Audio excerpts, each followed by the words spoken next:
वाईट असू द्या, पिणारा असू द्या, खाणारा असू द्या, तुम्ही तुमचा धर्म सोडायचा.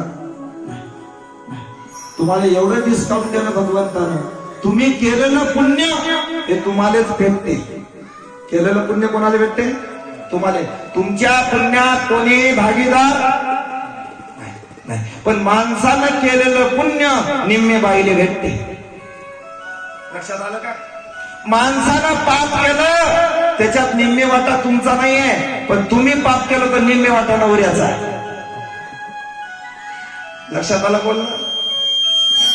शास्त्राने, ग्रंथाने, भगवंताने तुम्हाला पहिलेपासून डिस्काउंट दिलं. बाईचं जीवन जेवढं कठीण आहे तेवढं पवित्र आणि पुण्यशाली आहे. बाई होणं फार कठीण आहे, स्त्री होणं फार कठीण आहे, माणूस होणं फार सोपं आहे. का? कारण तेवढा संघर्ष जरी माणसा मागं असं, पण मानसिक त्रास कमी आहे.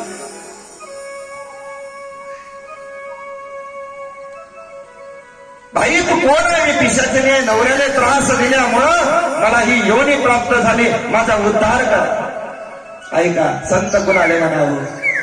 मंदिरामध्ये गेला ब्राह्मण आणि देवाने सांगितलं, देवा मी जेवढ्या योनीमध्ये पुण्य केलं ते सगळं तुला दान करतो गड्या, फक्त त्या पिशाचिनीले मुक्त कर.